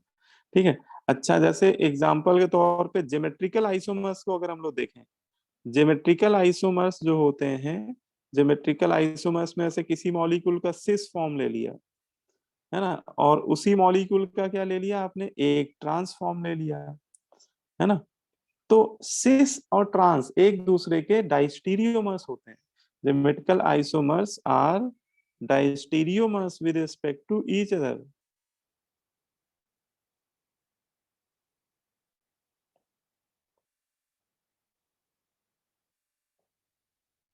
ठीक है, क्या मतलब, देखो जैसे एग्जांपल के तौर पे ले लेते हैं, एक आप ज्योमेट्रिकल आइसोमर में एक ले लीजिए सिस फॉर्म, और एक ले लीजिए ट्रांसफॉर्म, है ना, उसी की ट्रांस लीजिएगा, जिसकी आप सिस ले रहे हो उसी की ट्रांसफॉर्म लेनी है आपको। तो जैसे ये आपने सिस ले ली, अब इसी का एक ट्रांसफॉर्म में बना देता हूँ, एक कार्बन के अबाउट ग्रुप को इंटरचेंज करके ये आपकी बन गई ट्रांसफॉर्म। तो ये सिस है, ये ट्रांस है। और कोई पूछे कि बताओ कि ये दोनों क्या डाइस्टीरियोमर्स हैं, है ना, तो आप बोल दिएगा यस, ये दोनों क्या हैं, डाइस्टीरियोमर है। ये डाइस्टीरियोमेरिक पेयर है। क्यों? क्योंकि देखो, क्या ये एक दूसरे के मिरर इमेज है? अगर एक एक सिस फॉर्म के सामने सपोज मैंने मिरर रख दिया, तो क्या उसकी मिरर के अंदर ट्रांसफॉर्म बनती हुई दिख रही है इमेज के फॉर्म में? ठीक है, अगर ये मान लो मिरर रख दिया, तो देखो ये क्लोरीन के सामने ये क्लोरीन तो लग रहा है कि हाँ यार मिरर इमेज टाइप की है, लेकिन आप इधर देखो ना, इस क्लोरीन के सामने मिरर इमेज में क्या आ रहा है, एच आ रहा है ना, या इस एच के सामने क्लोरीन आ रहा है। तो इसका मतलब ये एक दूसरे के रिस्पेक्ट में मिरर इमेज नहीं है ना। Cis and trans form are not mirror images, ये एक दूसरे के रिस्पेक्ट में मिरर इमेजेस नहीं है ना। अच्छा, क्या ये एक दूसरे पे सुपर इम्पोज हो रही है? जैसे एक मॉलिक्यूल को मैं कॉपी कर लेता हूँ, दूसरे के ऊपर पेस्ट करता हूँ, तो आप देख के बताइए क्या पेस्ट होंगे? एक मॉलिक्यूल दूसरे के ऊपर पेस्ट होगा? देखो नो ये सर। मैं इधर पे, है ना, ये देखो मैं पेस्ट करने जा रहा हूँ, मैंने सिस फॉर्म को कॉपी किया है और ट्रांस के ऊपर बैठाने जा रहा हूँ, तो देखो कार्बन कार्बन बैठ जाएगा, डबल बॉन्ड भी सुपर इम्पोज हो जाएगा। और इसके लेफ्ट वाले ग्रुप देखो सुपर इम्पोज होते दिख रहे हैं, क्लोरीन के ऊपर क्लोरीन आ रहा है, एच के ऊपर एच। लेकिन राइट साइड समस्या कायम है, राइट साइड समझ रहे हो, वो एच जा रहा है किसके ऊपर, वो क्लोर है ना, एच जा रहा है क्लोरीन के ऊपर बैठ रहा है, और क्लोरीन जा रहा है एच के ऊपर, है ना। तो इधर वाले ग्रुप सुपर इम्पोज नहीं हो रहे हैं। और जब तक सारे एटम सुपर इम्पोज नहीं हो रहे होंगे उस मॉलिक्यूल के, तब तक हम लोग यही बोलेंगे कि वो मॉलिक्यूल सुपर इम्पोज नहीं है ना। ये इसका सिस फॉर्म था, मैं इसको उठा के लाया और ट्रांस के ऊपर मैं बैठा रहा हूँ, तो देख रहा हूँ कि ये सुपर इम्पोज नहीं हो रहे हैं, तो हम लोग बोल देंगे कि ये दोनों फॉर्म क्या है, नॉन सुपर इम्पोजेबल है ना। बोलो भाई, ठीक है। और ना तो मिरर इमेज है और ना नॉन सुपर इम्पोजेबल है ना, मतलब कि तो इसका मतलब ये दोनों क्या हो गए, डायस्टीरियोमर्स हो गए। सिस और ट्रांसफॉर्म मिरर इमेज भी नहीं होती है, और ये नॉन सुपर इम्पोजेबल होती है ना, are are non superimposable. बोलो भाई, समझ में आ रहा है? Yes sir. ठीक है, इसलिए हम लोग इनको क्या बोल देते हैं, डायस्टीरियोमर्स। ठीक है, ये तो मैंने एग्जांपल दे दिया ज्योमेट्रिकल आइसोमर में। लेकिन ऑप्टिकली एक्टिव मॉलिक्यूल भी हो सकते हैं डायस्टीरियोमर। कैसे समझे इस बात को? जैसे आपको ये देखो कि ऐसे कभी ऐसा सीन दिखे कि ये कोई मॉलिक्यूल है, इसमें 2 काइरल कार्बन है ना। अब यहाँ ग्रुप कोई भी हो सकते हैं, ग्रुप में नहीं लगा रहा हूँ, वो तो आपको क्वेश्चन में दिया ही जाएगा, बस मैं आपको कॉन्सेप्ट बता रहा हूँ। या पहले कार्बन के अबाउट कॉन्फ़िगरेशन निकाले, आर आ गया, दूसरे के अबाउट निकाला तो एस आ गया, ठीक है। और उसी के सामने एक मॉलिक्यूल उसने और बना के दे दिया, ठीक है। ग्रुप यहाँ पे जो ग्रुप बैठे हैं ए बी सी डी, वही यहाँ भी बैठे हैं, बस उनकी पोजीशन अलग अलग नजर आएगी। तो हम लोग क्या करेंगे, चुपचाप कॉन्फ़िगरेशन निकाल लेंगे। तो इसके अबाउट तो एस आ गया, लेकिन इसके अबाउट भी एस ही आ रहा है। तो ये दोनों क्या एक दूसरे के इनाइंसियोमर हुए? क्योंकि आर एस का अगर मिरर इमेज बनता तो एस आर बनता है ना। अगर ऐसा कुछ होता कि आर के सामने एस आता और एस के सामने आर कॉन्फ़िगरेशन वाला आता, तब तो ठीक था भैया, तब तो वो इनआइंशोमर हो जाते हैं। लेकिन यहाँ पे कहानी क्या है, यहाँ पे आर के सामने तो एस आ रहा है, लेकिन एस के सामने आर आ रहा है, एस के सामने एस ही आ रहा है। हाँ। इसका मतलब ये क्या है, ये मिरर इमेज नहीं होंगे, ठीक है, ये मिरर इमेज नहीं है, और सुपर इम्पोज तो वैसे ही नहीं हो रहे होंगे, है ना। तो ये क्या हो जाएंगे, डायस्टीरियोमर्स। इनको क्या बोल देंगे हम लोग? डायस्टीरियोमर्स। बोलो भाई, बोल देंगे कि यस नहीं सर, बोल देंगे? Yes sir. है ना? तो ये बस समझ में आना चाहिए। जैसे इसमें मैं कुछ और कॉम्बिनेशन लिख देता हूँ, जैसे आर आर के सामने एस आर आने लगे तो भी वो डायस्टीरियोमर हो जाएगा। आर एस के सामने आर और आर आने लगे तो भी डायस्टीरियोमर हो जाएंगे। ठीक है। मान लो किसी में 3 कार्बन है, एक में आर आर आर आ रहा है, तीनों में एक में एस आर एस आ रहा है, तो भी वो क्या हो जाएंगे? डायस्टीरियोमर हो जाएंगे। है ना?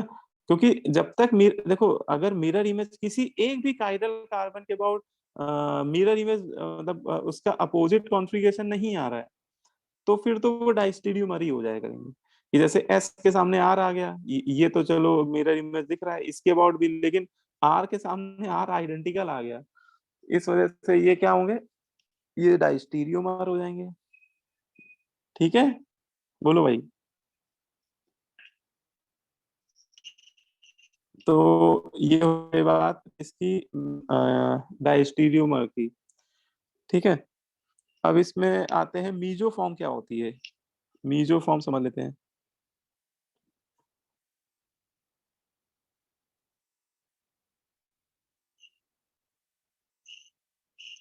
मीजोफॉर्म, मीजोफॉर्म क्या होते हैं? Meso form is an optically inactive substance.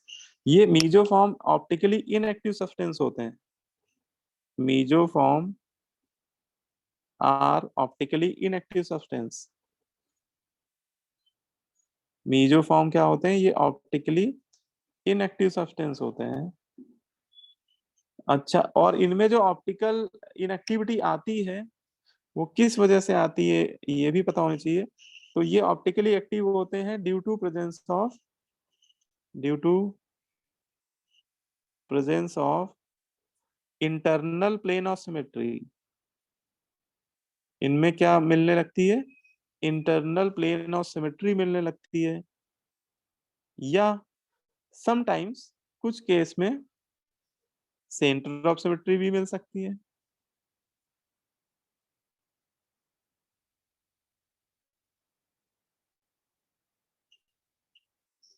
ठीक है। तो इस वजह से बोलते हैं कि ये ओवरऑल कैसे होते हैं? ये ऑप्टिकली इनएक्टिव हो जाते हैं। है ना? आल्दो दे हैव 2 और मोर काइरल सेंटर। हाँ, ये भी ध्यान रखना। आल्दो दे हैव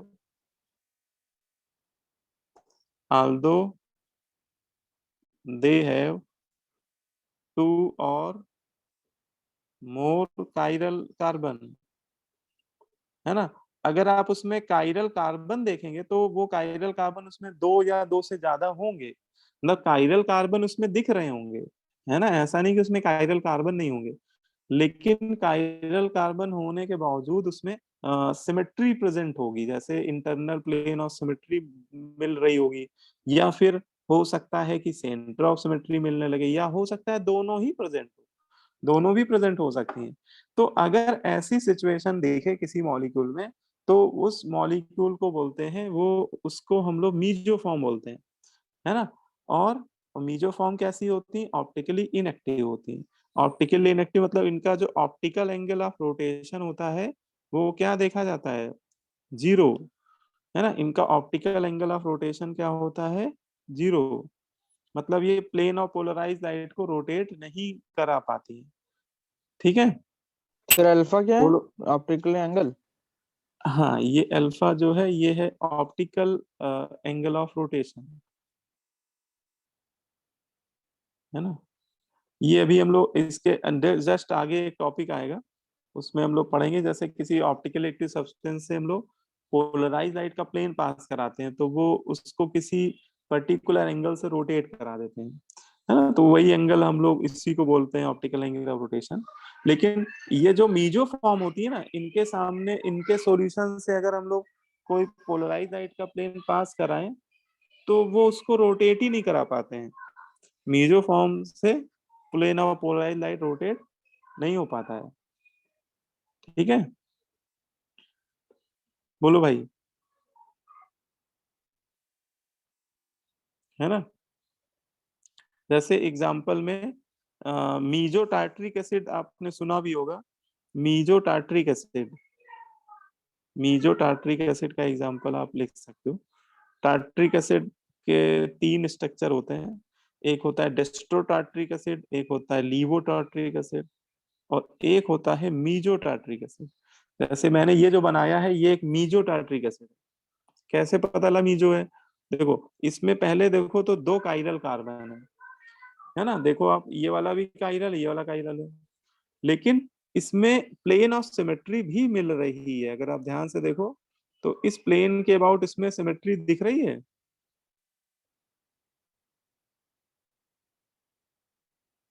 ना। बोलो भाई, इस प्लेन के अबाउट सिमेट्री दिख रही है। अगर इसको बीचों बीच ऐसे काट दें तो ये OH के सामने OH आ रहा है, H के सामने H, और COH के सामने COH आ रहा है। तो इसमें internal plane of symmetry present है ना। इसमें POS क्या है, प्रेजेंट है। और internal plane of symmetry present होने की वजह से ये मॉलिक्यूल क्या हो गया फाइनली, ऑप्टिकली इनएक्टिव। ठीक है, और इसीलिए इसको हम लोग यहाँ पे क्या नाम दे रहे हैं, मीजोफॉर्म। इसीलिए इसको हम लोग क्या बोल रहे हैं, मीजोफॉर्म। सही बात फिर से बता देंगे, सही बात से। देखो इसमें ऐसे समझिए कि 2 काइरल कार्बन इसमें दिख रहे हैं हम लोग को। जितनी भी मीजोफॉर्म होती हैं उनमें आप देखेंगे कम से कम 2 काइरल कार्बन तो जरूर होंगे, या 2 से ज्यादा भी हो सकते हैं, 3 या 4 काइरल कार्बन भी हो सकते हैं।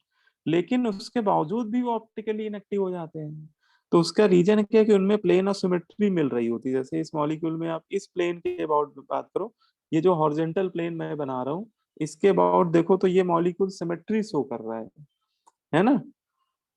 इस प्लेन के यस। अबाउट ये मॉलिक्यूल 2 इक्वल पार्ट में डिवाइड हो रहा है, और दोनों पार्ट जो है वो एक दूसरे के क्या है, मिरर इमेज भी है ना। तो इसमें प्लेन ऑफ सिमेट्री प्रेजेंट है, और प्लेन ऑफ सिमेट्री प्रेजेंट है तो फिर वो मॉलिक्यूल ऑप्टिकली इनएक्टिव हो जाएगा, मतलब उसका जो ऑप्टिकल एंगल ऑफ रोटेशन होगा वो 0 हो जाएगा। और इस वजह से इसको हम लोग एक नया नाम दे देंगे, मीजोफॉर्म। ऐसी फॉर्म को हम लोग क्या बोल देते हैं, मीजोफॉर्म। ठीक है। अच्छा, कोई पूछे कि मीजोफॉर्म ऑप्टिकली इनएक्टिव क्यों हो जाते हैं, ठीक है, वाई मीजोफॉर्म आर ऑप्टिकली इनएक्टिव। अगर आपसे ये कहीं पूछ दिया जाए वाई मीजोफॉर्म आर ऑप्टिकली इनएक्टिव, ठीक है, मतलब इनका अल्फा 0 क्यों आने लगता है, ये क्यों नहीं प्लेन ऑफ पोलराइज लाइट को रोटेट कर पा रहे हैं, है ना। वैसे तो जिस मॉलिक्यूल में काइरल कार्बन होता है ना, काइरल कार्बन को एसिमेट्रिक कार्बन भी बोलते हैं, तो वो प्लेन ऑफ पोलराइज लाइट को रोटेट करा देते हैं। लेकिन इनके पास तो 2 काइरल कार्बन है, फिर भी ये प्लेन ऑफ पोलराइज लाइट को नहीं रोटेट करा पा रहे हैं। तो इसका आंसर सिंपल एक वर्ड में दे दिया जाता है, ड्यू टू इंटरनल कंपनसेशन। क्या बोल देते हैं, ड्यू टू इंटरनल कंपनसेशन। देखो ये इंटरनल कंपनसेशन का क्या मतलब है, इंटरनल कंपनसेशन का मतलब समझ रहे हैं, ये है आपसी आपसी विद्रोह, है ना। आपसी विद्रोह समझ रहे हैं। जैसे आपने इंडिया की हिस्ट्री पढ़ी होगी कि जब यहाँ पे अंग्रेज लोग आते थे, ठीक है, ईस्ट इंडिया कंपनी खुली थी, तो यहाँ के ही जो गद्दार राजा थे, है ना, उन यहाँ के राजाओं में आपसी मन मुटाव था, है ना, कि एक एक प्रदेश का राजा दूसरे के प्रदेश के राजा से ही खुन्नस खाए हुए बैठा हुआ था, है ना। तो एक उसमें से कमजोर था, है ना, एक ताकतवर था। तो कमजोर वाला खुद तो जीत नहीं पा रहा था, है ना, तो उसने अंग्रेजों को वेलकम किया और उनसे उनकी सेनाओं ली, और अपनी सेना उनकी सेना मिला के लड़ाई लड़ ली, है ना, और जीत गया दूसरे राजा से, है ना। तो इसे बोल रहे हैं क्या, कि देश के अंदर ही क्या है, गद्दार छुपे हुए हैं, है ना। तो यहाँ पे यही कहानी है, अगर आप ध्यान से इसको समझो कि यहाँ पे ये 2 कायरल कार्बन है, फिर भी ये क्या है, और टेल इनएक्टिव। तो इसमें होता क्या है कि एक कायरल कार्बन किसी थीटा डिग्री से प्लेन ऑफ पोलराइज्ड लाइट को, मान लो थीटा समझाने के लिए मैं 60 डिग्री ले लेता हूँ, वो वैसे कोई भी हो सकता है यार, बस समझाने के लिए बोल रहा हूँ कि अगर ये वाला कायरल कार्बन अगर 60 डिग्री से रोटेट करा रहा होगा प्लेन ऑफ पोलराइज्ड लाइट को, तो उसके जो सामने वाला कार्बन है, ठीक है, वो -60 से रोटेट करा रहा होगा उसी प्लेन ऑफ पोलराइज्ड लाइट को। जितने एंगल से मीजो फॉर्म की यही खास बात होती है, जितने एंगल से एक कायरल कार्बन किसी पर्टिकुलर थीटा डिग्री से रोटेट करा रहा होता है प्लेन ऑफ पोलराइज्ड लाइट को, उतने ही डिग्री से दूसरा कायरल कार्बन अपोजिट डिग्री में घुमा रहा होता है प्लेन ऑफ पोलराइज्ड लाइट को, जिससे वो पोलराइज्ड लाइट का प्लेन रोटेट हो ही नहीं पाता है। मतलब ये दोनों ही एक दूसरे के इफेक्ट को क्या कर देते हैं, कंपनसेट कर देते हैं।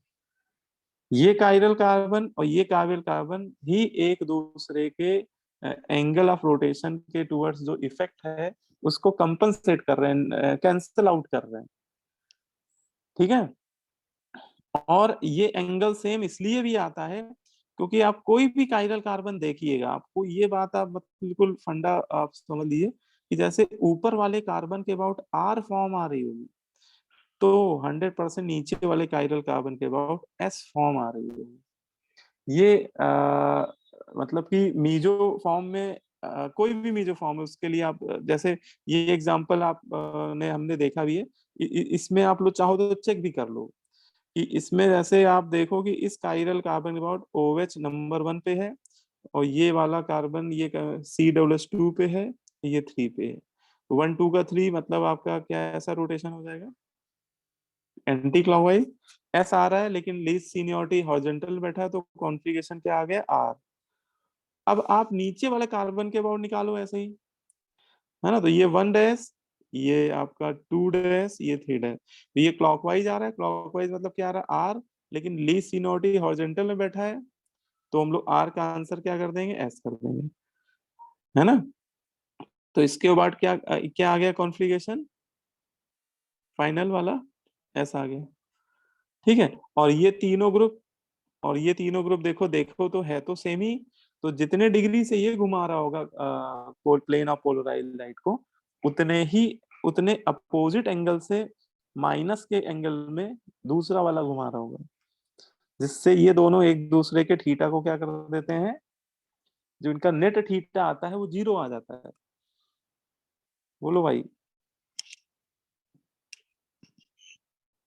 आई बात समझ में कि नहीं आई, यस है ना, कि इसका थीटा +60, इसका थीटा -60, तो थीटा टोटल अगर निकाला जाए नेट थीटा, तो इन दोनों का जो सम आएगा वो 0 आ जाएगा, ठीक है।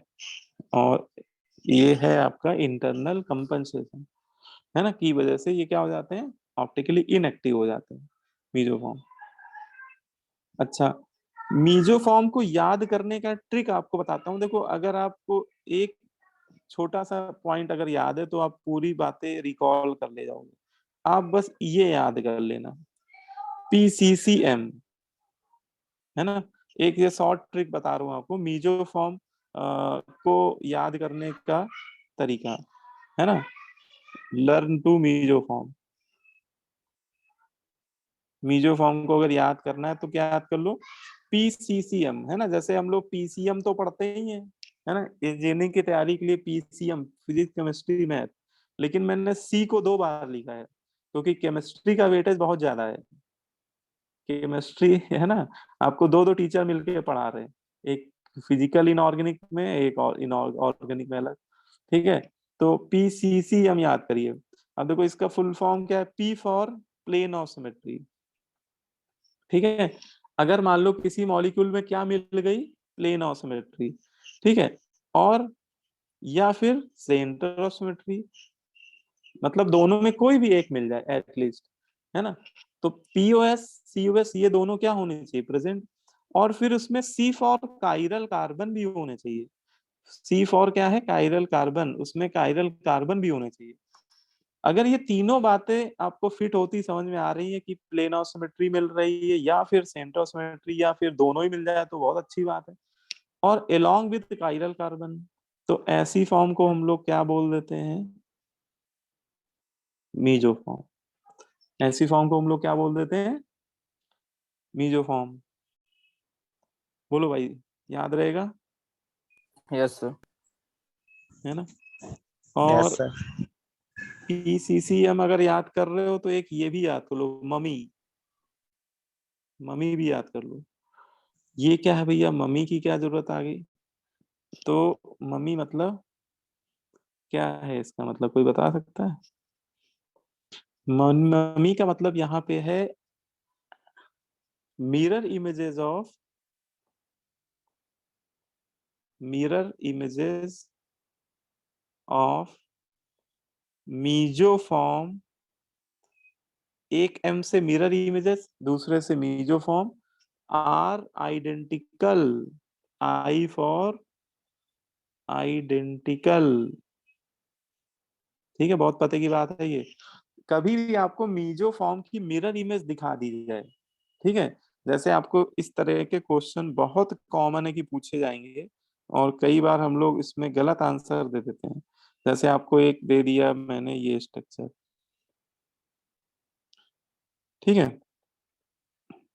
और एक इधर इसके पड़ोस में मैंने बना दिया, एक दूसरा स्ट्रक्चर बना दिया इसी के पड़ोस में। ये पहला स्ट्रक्चर है, ये दूसरा स्ट्रक्चर है। आपसे पूछे कि बताओ इन दोनों के बीच में कौन सा रिलेशन है, ये दोनों एक दूसरे के क्या है ना, हम आपके हैं कौन, एक मूवी आई थी ना, तो यहाँ पे हमें बताना है कि ये एक दूसरे के क्या है, इनाइंसियोमर पेयर है, इनाइंसियोमेरिक पेयर है, ये डाइस्टीरियोमर्स है, कि ये आइडेंटिकल है। इस तरह से वो ऑप्शन बना सकता है ऑब्जेक्टिव में। तो हम लोग क्या करेंगे, देखो कई बार हम लोग ध्यान नहीं देते हैं, हम लोग देखेंगे अरे सर ये तो मिरर इमेज लग रहे हैं, है ना। आप कई बार हम लोग डायरेक्ट मिरर इमेज तो देख लेते हैं कि सर इनके बीच में मिरर रख दो तो इसका मिरर इमेज ये बन जाएगा, और आपने कहा अच्छा ये तो मिरर इमेज है और सुपर इम्पोज भी नहीं हो रहे हैं, तो आपने आंसर क्या लगा दिया, इनएंसियोमर्स पे टिक कर दिया, इनएंसियोमर वाला बबल आपने फिल कर दिया, और वो हो जाएगा गड़बड़ आंसर। क्यों, क्योंकि आप ध्यान से देखिए ये तो मीजो फॉर्म है। आप इन दोनों में कोई एक भी चेक कर लेंगे तो आपको समझ में आ जाएगा कि अरे इसमें तो प्लेन ऑफ सिमेट्री मिल रही है, और along with 2 chiral carbon, plane of symmetry है, 2 काइरल कार्बन भी है, तो ये कौन सी फॉर्म हो गई, ये तो मीजो फॉर्म हो गई। इसको हम लोग क्या बोले थे, मीजो फॉर्म। और मीजो फॉर्म का मिरर इमेज क्या होगा, आइडेंटिकल। मीजो फॉर्म का मिरर इमेज क्या होगा, आइडेंटिकल। इसका मतलब first and second are not enantiomers, ये इनाइंसियोमर्स नहीं है, बट क्या है, but they are identical structure, ये आइडेंटिकल स्ट्रक्चर है भाई, ठीक है। ये इनाइंसियोमर नहीं है, इनाइंसियोमर तभी हो सकते हैं जब optically active, enantiomers must be optically active in nature, है ना, और ये तो ऑप्टिकली इनएक्टिव है, मीजो फॉर्म ऑप्टिकली इनएक्टिव होती है, तो मीजो फॉर्म का मिरर इमेज इनाइंसियोमर नहीं हो सकते, मीजो फॉर्म के मिरर इमेज क्या होंगे, आइडेंटिकल होंगे। बोलो भाई। Yes sir. सर अब रहने दीजिए। यस सर, रहने दीजिए सर, बात करा लीजिएगा सर। अरे अभी तो पार्टी शुरू हुई है, करो भी। अरे सर अभी निकलना है, लखनऊ के लिए इसलिए गया है सर।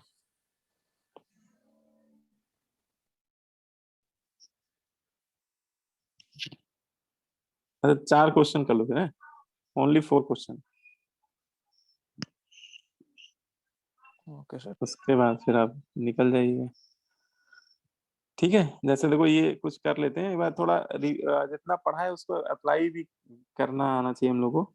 जैसे आपसे पूछ रहा है again the relationship between the following compound, आपको कुछ कंपाउंड दिए उनके बीच में रिलेशनशिप बताना है ना कि क्या है वो। तो जैसे पहला स्ट्रक्चर और दूसरा स्ट्रक्चर आपसे पूछा जाए, है ना। चलो बताओ, आदित्य बताओ बेटा, आदित्य पाल। यस सर, एक मिनट देख रहे हैं सर। हाँ देख के बताइए कि ये दोनों इनाइन, देखो आंसर या तो इनाइंसियोमर हो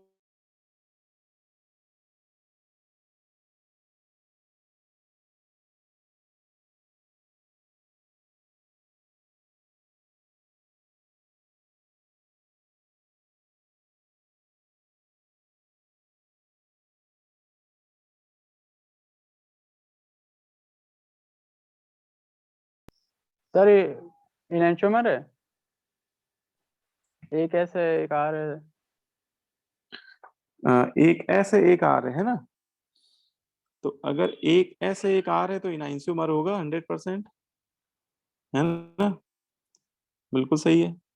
या फिर एक चीज ये भी देख सकते हैं कि अगर पहले वाले स्ट्रक्चर में अगर एक ऑड इंटरचेंज कर दें मेथिल और ड्यूटीरियम के रिस्पेक्ट में, तो दूसरा स्ट्रक्चर बन रहा है ना, केवल एक ऑड इंटरचेंज करने पे दूसरा स्ट्रक्चर बन रहा है। तो अगर मान लो, अभी हमें पता नहीं है ना, अगर हम लोग ऐसे लेटस कंसीडर मान लेते हैं कि अगर ये आर है, हो सकता है निकालने में ऐसा आ रहा हो, है ना, हम ऐसे ही तुक्का लगा रहे हैं, मतलब एजम्पशन ले रहे हैं कि अगर ये आर है तो एक ऑड इंटरचेंज करने के बाद इसका कॉन्फ़िगरेशन क्या हो जाएगा, ऐसा हो जाएगा, है ना। क्योंकि ऑड काइरल फिशर प्रोजेक्शन में काइरल कार्बन के बाद एक ऑड इंटरचेंज करने में कॉन्फ़िगरेशन क्या हो जाता है, बदल जाता है, इन्वर्ट हो जाता है। तो आर का एस क्या हो जाएगा, आर का एस इनाइंसियोमर हो जाएगा। ठीक है, मतलब ये दोनों एक दूसरे के क्या हो गए, इनाइंसियोमर हो जाएंगे। ठीक है, तो ऐसे ही आपको बताना है। अब देखो दूसरा बताओ भाई, आदित्य राय बेटा आप बता दो, सेकंड वाला। सर एक सेकंड बता।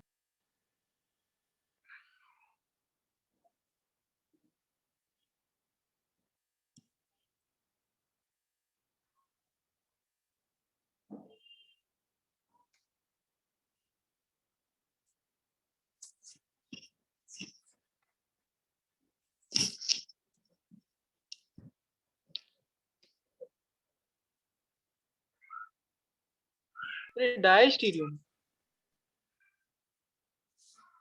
डाइस्टीरियोमर में कम से कम 2 काइरल होने चाहिए। डाइस्टीरियोमर्स होने के लिए कम से कम 2 काइरल कार्बन होने कंपलसरी है। Okay sir, 1 second. अगर किसी मॉलिक्यूल में एक ही काइरल कार्बन है तो या तो वो इनाइंसोमर होंगे या फिर वो आइडेंटिकल हो सकते हैं। मतलब एक काइरल कार्बन कंटेनिंग जो one single chiral carbon containing जो मॉलिक्यूल होते हैं वो डाइस्टीरियोमर्स तो कभी न होंगे ही नहीं।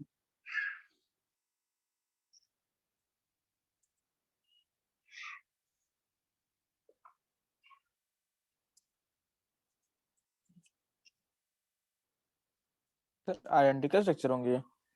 Sir identical. हाँ आइडेंटिकल होंगे, बिल्कुल सही, आइडेंटिकल होंगे, है ना।